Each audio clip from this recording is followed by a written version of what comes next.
Moving on to the offense, which was actually a pretty big surprise, as you started to mention earlier. Washington did have I believe, the number one pass defense going into the game, and they also had a pretty strong front seven. I mean, especially I was defensive going to front. say 5 of their front D linemen are first-round picks. Yeah, exactly. Obviously, they have Chase Young, they have Montez Sweat, they have a bunch of other big name Ryan guys. Kerrigan. Yeah, they have a lot of big name guys. So they're a good defense. Obviously, they don't have the wins to prove it, but they still have a pretty good defense. And obviously, it wasn't a blowout like it should have been, but our offense looked good against what was supposed to be a good pass defense, even without Kenny Galladay and Jamal Agnew, who, even if people don't think so, Agnew does draw a lot of attention from the defense just because of his playmaking ability. That's why we use him in like fake jet sweeps. That's why we use him all over the field to draw the attention, to try and fake. Because the teams know that he has that potential of breaking a huge play.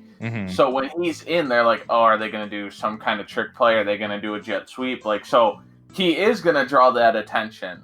Yeah. Because he's that kind of player. Exactly. I saw a lot of people saying that having Jamal Agnew out isn't that big of a loss, that Cephas can fill his roles. But no, like I said, Agnew, he is a big part of this offense. Obviously, Cephas wasn't even active for a few games, and they were having Agnew play a lot more snaps on offense. So clearly, he is a big part of the offense. Galladay obviously is a huge, like, number one target this season so far.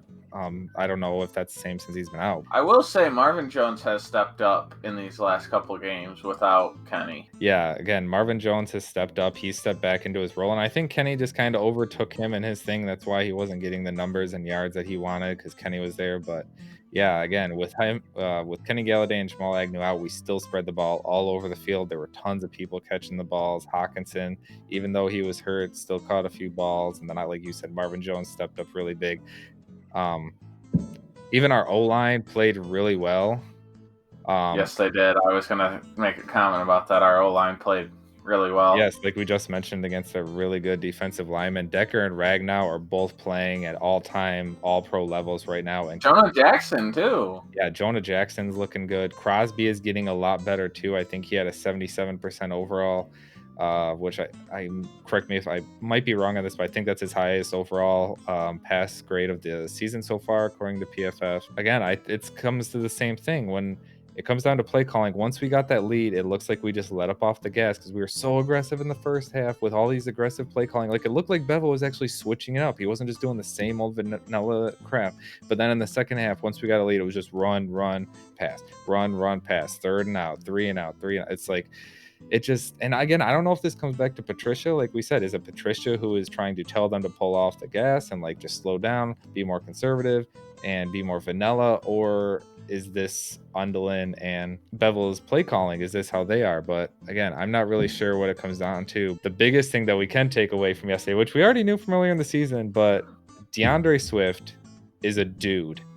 He's going to be a star running back. He is going to be an all-star running back in this league. I was so excited when we drafted him, and I thought he was the best running back coming out of the draft, honestly.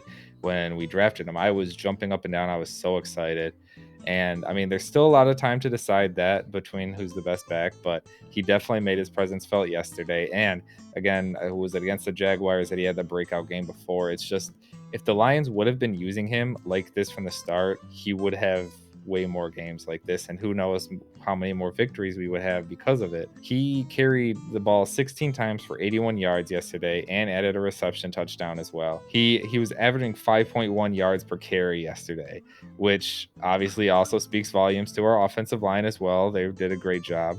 But he's also averaging 4.7 on the season so far, which, again, even not even playing that much, that still is amazing. He's such a good runner. Like, he is like an Adrian Peterson, and I don't know if Adrian Peterson taught him this, but he is so, like, waits to see where is open, where to run through, and then hits the hole.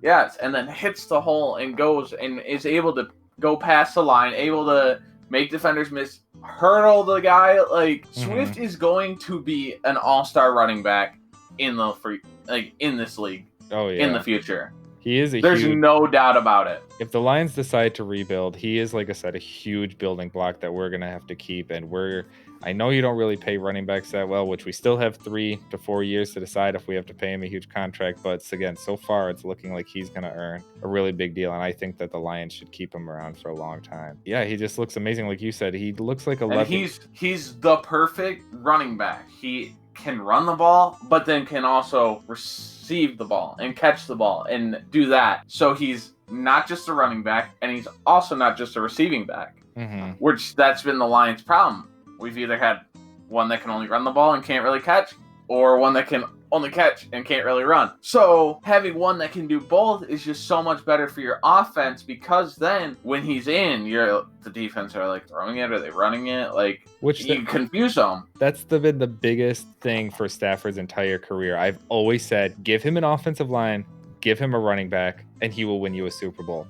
Obviously, I don't think that's going to happen this year, but again, we still have the rest of the season to figure this out, and the offseason, depending if we change coaches, if they clean house or whatever. But if we keep this team and regime, maybe if we end up making the playoffs and we keep the head coach, I really do think that the offense anyways, not the defense. Again, the defense is totally, completely different story. We need to figure that out. But the offense itself is looking good. The offensive line is looking good. Stafford, he's had his couple bad games. I was going to say, Stafford stepped it up this week. Yes. 0 turnovers, 0 interceptions. Like, Stafford really stepped it up. Yeah, like I said, either way, the offense is looking good, and Swift is going to be a running back to be feared in the league for years to come, as long as we can keep using him instead of going back to AP. If we go back to AP every round, that's going to piss me off.